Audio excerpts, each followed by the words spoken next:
Smoke rises above Kyiv as Russia claims it has hit material production sites in the capital. Meanwhile, President Zelensky appeals for more military support. Russia has barred the British Prime Minister Boris Johnson and other UK officials from entering the country in response to London's sanctions on Moscow. We take a look at how the environment is the silent casualty of Russia's wars in Georgia, Chechnya, and now Ukraine. Twitter tries to hamper billionaire Elon Musk's takeover attempt with a so-called poison pill.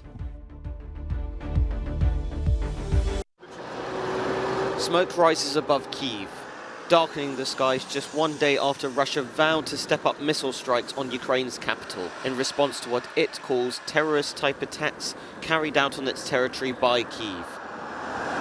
The Kremlin has said that 16 targets were destroyed in the strikes.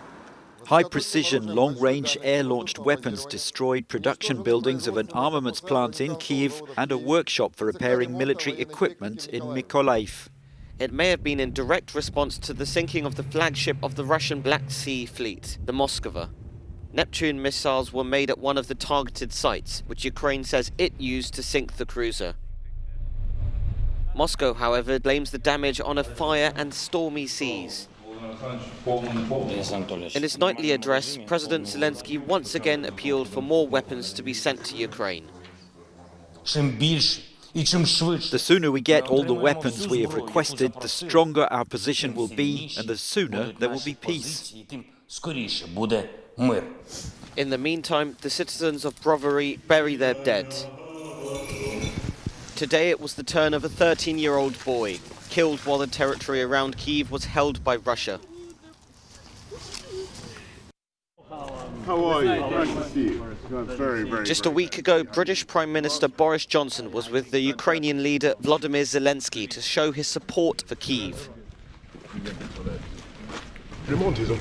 And now, Moscow has barred Johnson and a dozen other UK officials from entering Russia.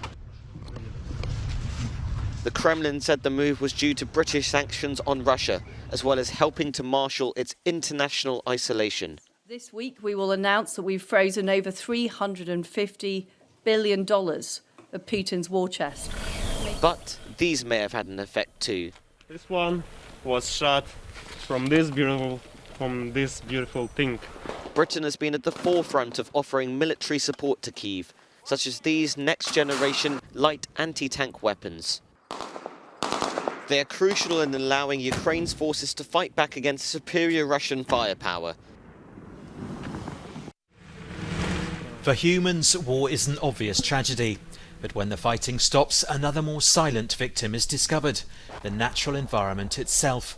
Ukraine may have averted even more nuclear contamination after Russia's military withdrew from its Chernobyl power plant, but there are other concerns. Huge areas of Ukraine impacted. Those regions of Ukraine, there were a lot of stocks of hazardous waste. If military destroy them, it may cause huge water pollution of very big rivers. War increase the probability of forest fires, because now it's the springtime, time when the animal give birth to the offsprings, and due to high intensity of forest fires, which of course will cause some damage to the people, to the air pollution, but also have negative impact on the biodiversity. And in 2008, when Russia invaded Georgia, fires broke out in the Borjomi-Kaguruli National Park, and large parts of the forest were destroyed. According to a former environment minister, those fires were deliberate.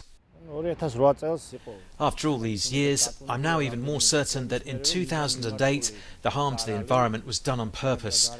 There were different types of damage. For example, when ships were destroyed, fuel oil spilled and polluted the sea. The biggest damage was, of course, the fires in Borjomi and Ateni Gorge. Almost 1,000 hectares were damaged. Territory was likely shelled with incendiary bombs, which caused huge fires. According to one environmentalist, when Russia was waging war in Chechnya, many wild animals fled over the Caucasus Mountains. The impact on wild animals was evident in Georgia, which way they were going, migrating. We watched this process. We saw it with our own eyes. And now another war is wreaking environmental havoc again.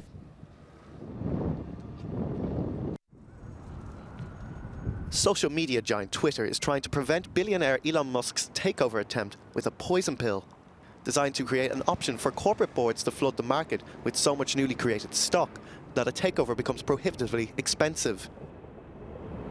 Just makes it a lot more expensive for him to purchase the company. That doesn't mean that Twitter won't eventually negotiate a deal with him, but this gives them a little more sway, and they can, force him to increase his bid, even though he has said 54.20 is his final offer.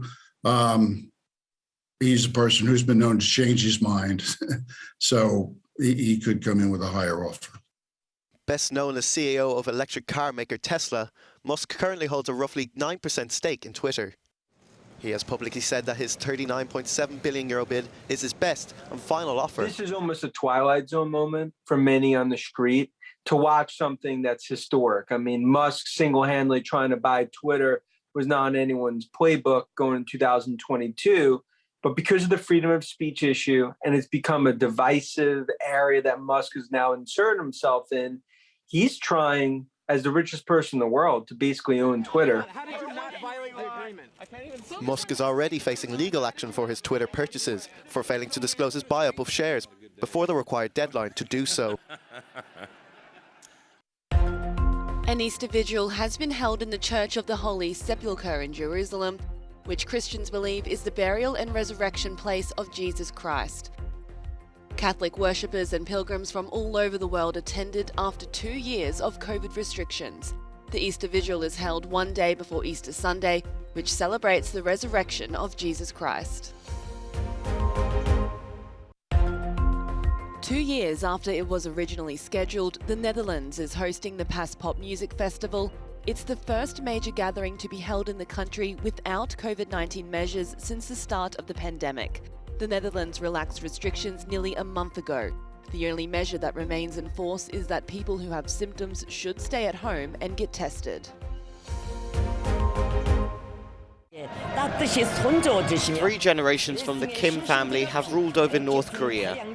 Today, the current leader, Kim Jong-un, celebrated the 110th anniversary of the birth of his state-founding grandfather, Kim Il-sung. The festivities occurred while tensions between the West and North Korea are rising.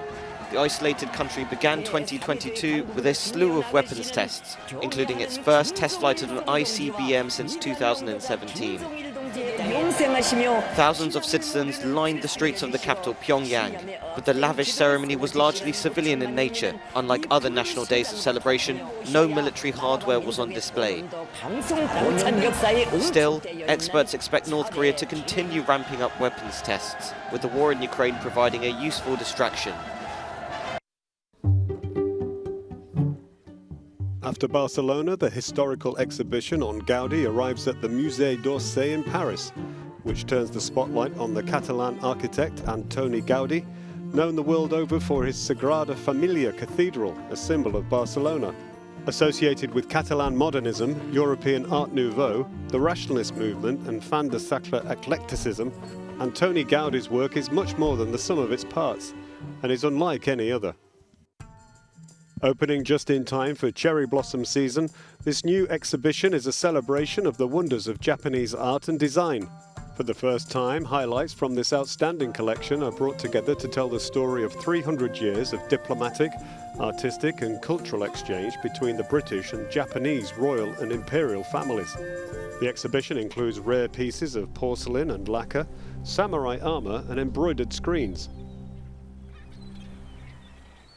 The Best of Enjoy, evolution of the Mammouk collection, presents the best of donations and purchases of the last 10 years until June 2022.